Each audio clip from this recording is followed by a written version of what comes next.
ما شاء اللہ لا حول ولا قوة الا باللہ العلی العظیم اعوذ باللہ من الشیطان الرجیم بسم اللہ الرحمن الرحیم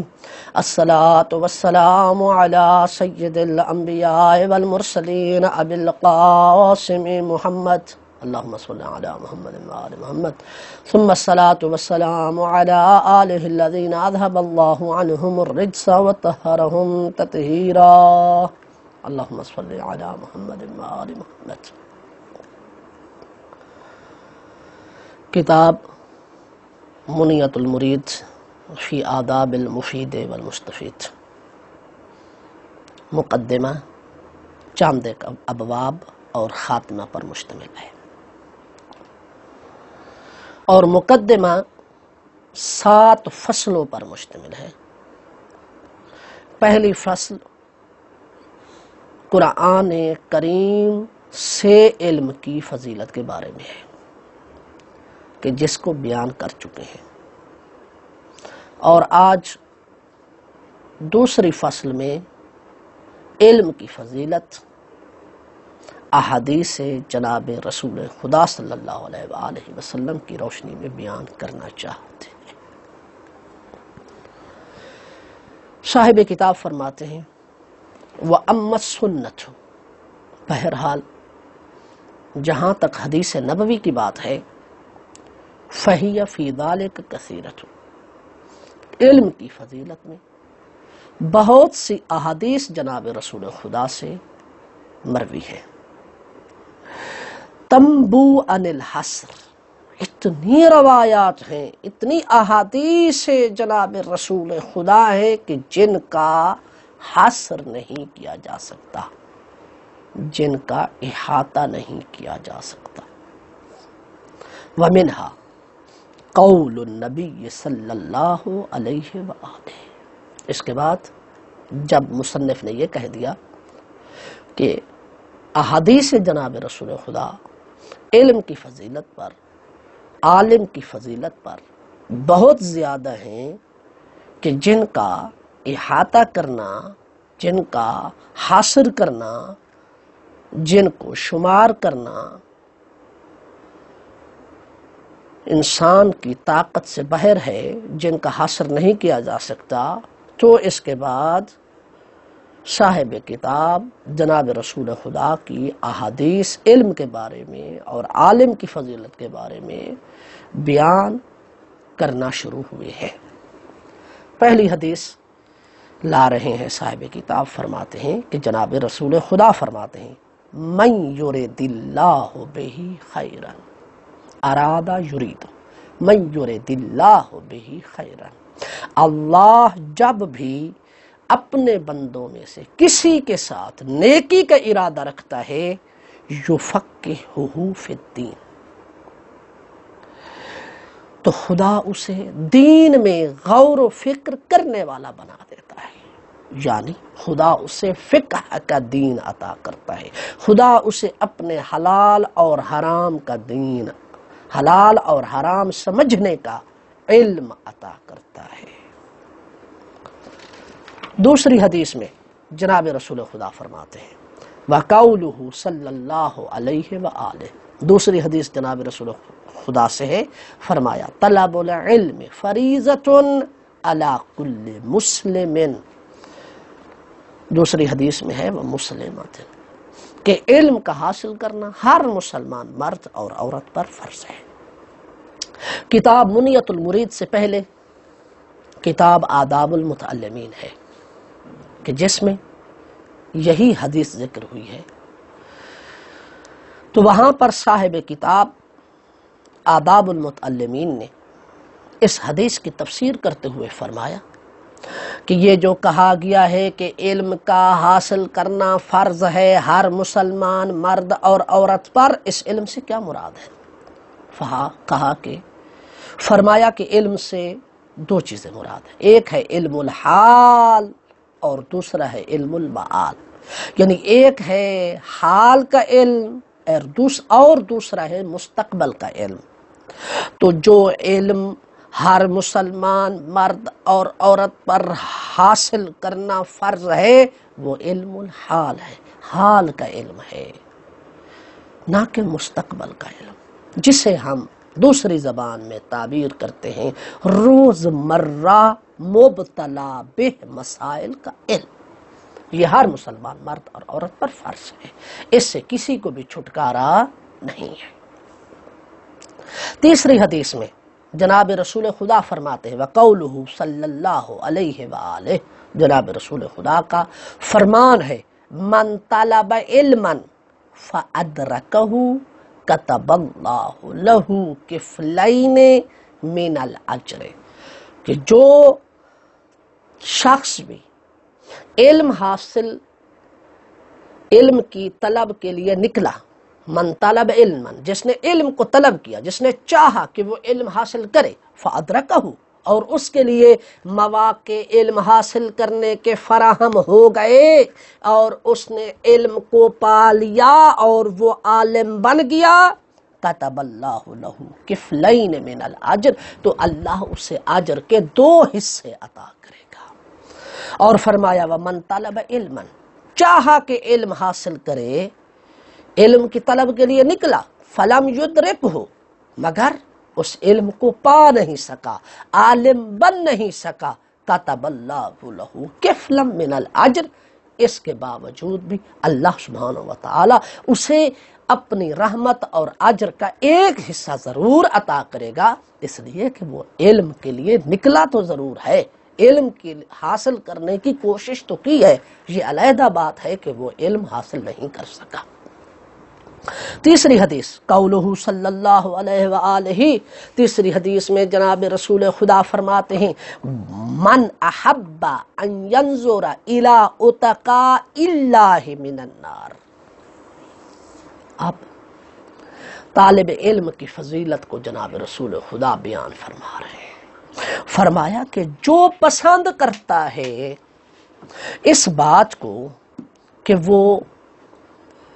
اللہ کے ان آزاد شدہ لوگوں کو دیکھے کہ جو جہنم کی آگ سے آزاد ہیں، من احب ان ینظر الی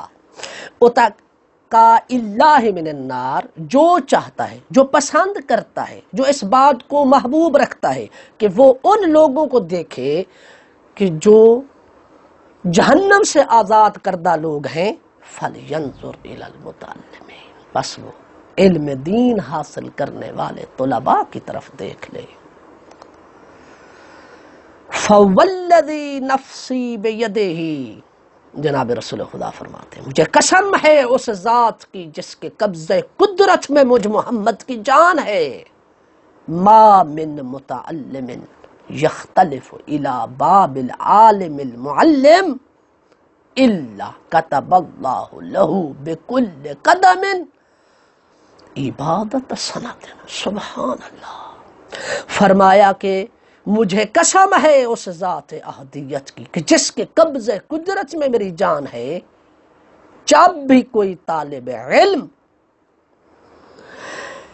کسی ایسے عالم کے دروازے پر آتا جاتا ہے کہ جو استاد ہے، جو معلم ہے، جو اسے علم عطا کرنے والا ہے، اس کے دروازے یعنی اس کے پاس آتا جاتا ہے علم دین حاصل کرنے کے لیے، تو کیا سمجھتے ہیں کہ اس کا آنا جانا فضول ہے؟ جناب رسول خدا فرماتے ہیں الا کتب اللہ لہ بکل قدم عبادت سنت، اس کا آنا جانا فضول نہیں ہے، بلکہ اللہ سبحانہ وتعالی اس کے ہر قدم پر 1 سال کی عبادت کو لکھ دیتا ہے۔ سبحان اللہ، جب کوئی طالب علم کسی معلم کے پاس علم دین حاصل کرنے کے لیے اس کے گھر جاتا ہے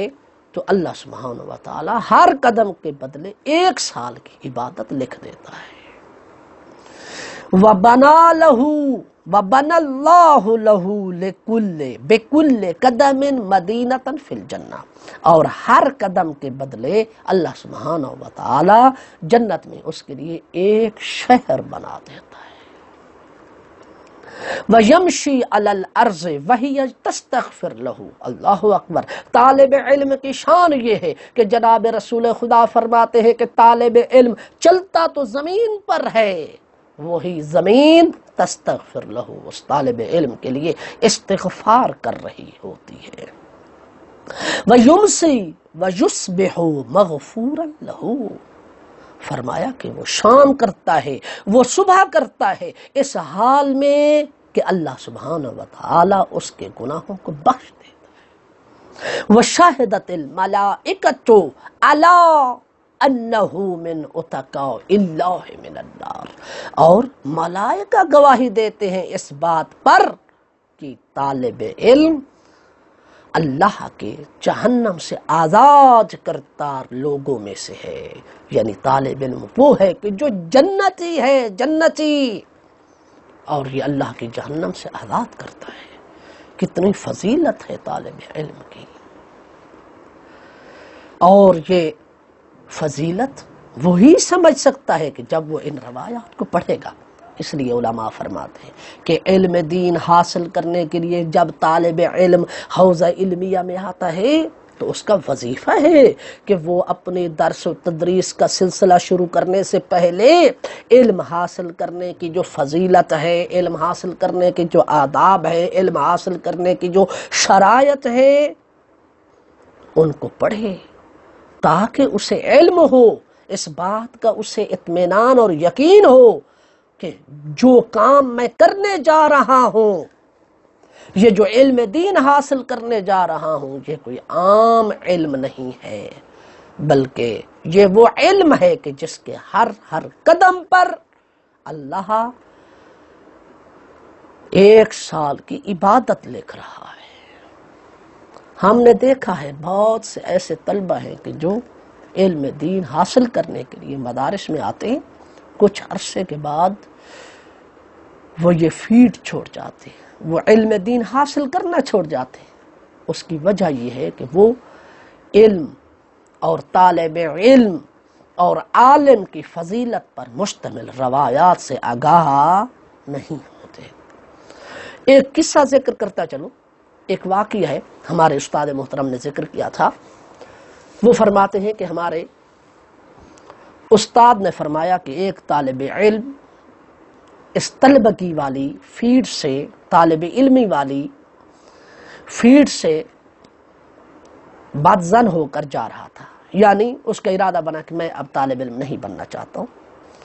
کیا ہے اس میں غربت ہے، اس میں کچھ نہیں ہے، وہاں ڈاکٹر بنیں گے، انجینئر بنیں گے، ماشاءاللہ بڑا پیسہ آئے گا، اور ہم جو ہے نا وہ یہاں کوئی قدر نہیں ہے، لوگ قدر نہیں کرتے ہیں، ہم اتنا عرصہ مدارس میں رہتے ہیں، اس کے باوجود اپنے علاقے میں جب جاتے ہیں تو لوگ ہماری قدر نہیں کرتے ہیں، ہم پڑھتے بھی ہیں علم دین، اس کے باوجود لوگ ہمیں اچھی نظروں سے نہیں دیکھتے ہیں۔ جب وہ اس طرح کا اس کا ذہن بن گیا تو استاد محترم نے، ہمارے استاد فرماتے ہیں کہ استاد محترم نے اسے ایک سونے کا سکہ دیا، کہا بیٹا یہ میں آپ کو سونے کا سکہ دے رہا ہوں، یہ کل بازار جائیں اور فلاں سبزی فروش سے کہیں کہ یہ میں سونے کا یہ سکہ میرے پاس ہے، آپ اس کا اندازہ لگا دیجئے کہ یہ کتنے کا ہوگا۔ جب صبح ہوئی وہ طالب علم سکہ لے کر اس کے پاس آیا، سبزی فروش کے پاس، اسے کہا کہ یہ بتائیے کتنے کا ہوگا۔ تو سبزی فروش نے کہا بھئی مجھے کیا پتہ، یہ کیا اٹھا کر لے آئے، یہ پتہ نہیں کیا ہے، یہ پیتل ہے، یہ تانبا ہے، یہ چاندی ہے، مجھے کیا پتہ، لے جاؤ، مجھے اس چیز کی ضرورت نہیں ہے۔ واپس آ گیا، استاد سے بتایا، استاد جی میں گیا تھا وہ سکہ لے کر، مگر ہوا کیا کہ اس نے اس طرح کے الفاظ کہے کہ مجھے جاؤ لے جاؤ، مجھے کیا پتہ یہ کیا ہے کیا نہیں، یہ تانبا ہے، یہ پیتل ہے، یہ چاندی ہے، یہ سونا ہے، مجھے کیا پتہ، لے جاؤ اسے۔ استاد جی اس نے قدر نہیں کی ہے۔ تو استاد صاحب نے کہا بیٹا، جب دوسرا دن ہوا تو استاد صاحب نے کہا بیٹا یہ سکہ جو ہے دوسرے ایک لوہے والی لوہار کے پاس لے کر جاؤ۔ جب وہ لوہار کی دکان پر لے کر آیا تو اس نے اس کا کچھ وزن لگایا، کہا کہ یہ اتنی قیمت کا ہو سکتا ہے، اس سے زیادہ کا نہیں ہے۔ واپس آ گیا، کہا کہ اس نے اتنی قیمت کا لگایا۔ جب تیسرا دن آیا تو استاد محترم نے کہا بیٹا جاؤ اسے زرگر کے پاس لے جائے، سونار کے پاس لے کر جاؤ، اسے سونا بنانے والے کے پاس لے کر جاؤ۔ جب وہ اس کے پاس گیا، جیسے ہی اس نے یہ سونے کا سکہ دکھایا، وہ احتراماً کھڑا ہوا، اس نے اس کی قدر کی، اسے پانی پلایا، اسے اپنے پاس بٹھایا، وہ سکہ اس سے لے لیا، اس کا وزن کیا، اس کی قدر کی۔ جب واپس گیا سب قصہ اور ماجرا اپنے استاد کو ذکر کیا، تو اس پر استاد نے کہا بیٹا بس یہیں سے سمجھ جاؤ کہ اس سونے کے سکے کی قدر وہی کرتا ہے کہ جسے اس کی قدر کا علم ہوتا ہے۔ سبزی فروش کو کیا پتہ کہ سونے کے سکے کی کیا قدر ہے، لوہار کو کیا پتہ کہ سونے کے سکے کی کیا قدر ہے۔ اس سونے کے سکے کی قدر وہی جانتا ہے جو سونار ہے۔ کہا بیٹا آپ فیلڈ چھوڑ کر جا رہے ہیں، آپ طالب علمی چھوڑ کر جا رہے ہیں، آپ لوگوں کی باتوں میں آ کر اہل علم کی قدر کا اندازہ اہل علم سے لگایا جا سکتا ہے۔ ہمارے معاشرے میں رہنے والے سبزی فروش، مستری لوگ، اپنے کاروبار میں مشغول رہنے والے لوگوں کو کیا پتا، عام لوگوں کو کیا پتا، جاہل لوگوں کو کیا پتا کہ ایک عالم اور طالب علم اور علم کی فضیلت کیا ہے۔ تو لہذا اس فیلڈ میں طلبگی میں قدم رکھنے سے پہلے طالب علم کا وظیفہ ہے کہ وہ علم کی فضیلت اور اس کے آداب اور وظائف پر مشتمل روایات اور احادیث اور کتب، خاص طور پر آداب المتعلمین اور منیت المرید کا مطالعہ کرے۔ اس کے بعد حدیث ہے وقولہ صلی اللہ علیہ وآلہ، جناب رسول خدا فرماتے ہیں من طلب العلم فہو کالصائم نہارہ القائم لیلہ۔ کہتے ہیں کہ جو بھی علم حاصل کرتا ہے، جو بھی دین کا، یہاں سے پر مراد اور مقصود دین کا علم ہے، یہ پہلے بھی ذکر کر چکے ہیں، اس لیے کہ دین ہر شے سے افضل ہے، تو جو افضل کا علم حاصل کرتا ہے وہی افضل ہوا کرتا ہے۔ فرمایا کہ جو علم دین حاصل کرتا ہے اس کا دن روزے کے ساتھ گزرتا ہے اور اس کی رات اس مانند ہوتی ہے، اس شخص کی مانند ہوتی ہے کہ جو رات کو کھڑے ہو کر خدا کی بارگاہ میں گزار دیتا ہے۔ وَإِنَّ بَابًا مِّنَ الْعِلْمِ يَتَعَلَّمُهُ الرَّجُلُ خَيْرٌ لَهُ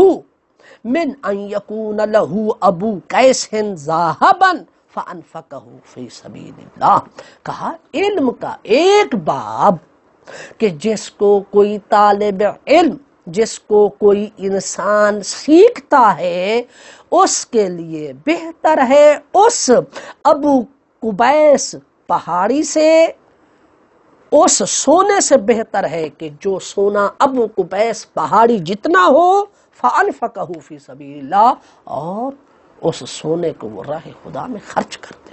ایک شخص ہے جس کے پاس ابو قبیس پہاڑی جتنا سونا ہے، وہ راہ خدا میں خرچ کر دیتا ہے۔ دوسرا شخص ایسا ہے کہ جو علم کا ایک باب حاصل کرنے کے لیے نکلتا ہے، سیکھتا ہے۔ فرمایا کہ ان دونوں کے اجر میں کیا فرق ہے؟ کہا کہ جو اجر اسے ملا ہے سونے کا اتنا پہاڑ راہ خدا میں خرچ کرنے پر، اس سے زیادہ اجر اس طالب علم کو مل رہا ہے کہ جو علم کا ایک باب سیکھ رہا ہے۔ وقولہ صلی اللہ علیہ وآلہ، اور جناب رسول خدا صلی اللہ علیہ وآلہ وسلم کا فرمان ہے من جاءہ الموت وہو یطلب العلم لیحیی بہ الاسلام کان بینہ لیحیی بہ الاسلام کان بینہ وبین الانبیاء درجۃ واحدۃ فی الجنہ۔ کہا کہ جس کو وہ طالب علم کہ جو علم حاصل کر رہا تھا اس غرض کے ساتھ کہ وہ اسلام کو زندہ رکھے، اور اسے علم حاصل کرنے کے درمیان موت آ گئی، اس کا اور انبیاء کا درجہ قیامت کے دن جنت میں ایک ہوگا۔ وقولہ صلی اللہ علیہ وآلہ وسلم، اور جناب رسول خدا کا فرمان ہے، فضل العالم علی العابد 70 درجۃ، کہ عالم کو عبادت گزار پر 70 درجوں کے حساب سے فضیلت ہے۔ بین کل درجتین حضر الفرس، اچھا 70 درجے عالم عبادت گزار سے افضل ہے، اور ہر 2 درجوں کے درمیان کتنا فاصلہ ہے؟ فرمایا حضر الفرس 70 عامن،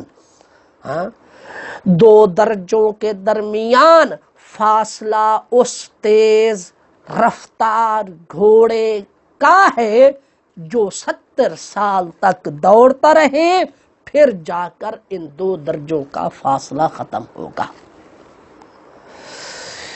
اللہ اکبر، سبحان اللہ۔ کیوں ہے ایسا؟ جناب رسول خدا فرماتے ہیں وذالک، اس کی وجہ یہ ہے کہ لأن الشیطان یضع البدعۃ للناس، کیونکہ شیطان لوگوں کے لیے بدعت گھڑتا ہے، بدعتیں ایجاد کرتا ہے، فیصبرھا العالم، اور عالم ان بدعتوں پر، نئی نئی ایجاد ہونے والی بدعتوں پر صبر کرتا ہے، فیزیلھا، اور گھر نہیں بیٹھ جاتا، پھر وہ اپنے علم کے ذریعے سے ان بدعات کو کیا کرتا ہے؟ ختم کرتا ہے۔ جبکہ والعابد مقبل علی عبادت ہی، عابد اپنی عبادت پر جو ہے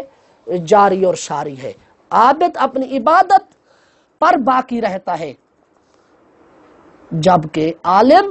ان بدعات کو ختم کرتا ہے، جس وجہ سے عالم کا درجہ عابد سے بڑھ کر ہے۔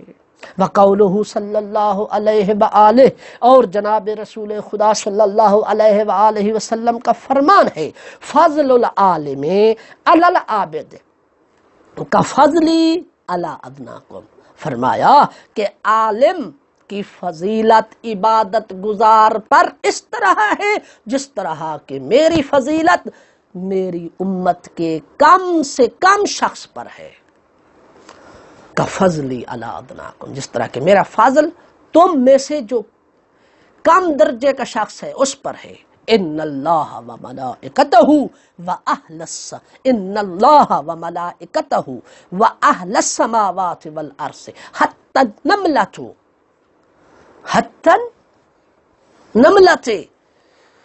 فی ہجرہا و حتی الحوت فی الماء لیصلون علی معالم الناس الخیرا، فرمایا کہ بے شک اللہ اور اس کے ملائکہ اور تمام آسمان والے، زمین والے، یہاں تک کہ بلوں میں رہنے والی چیونٹیاں، سمندروں میں رہنے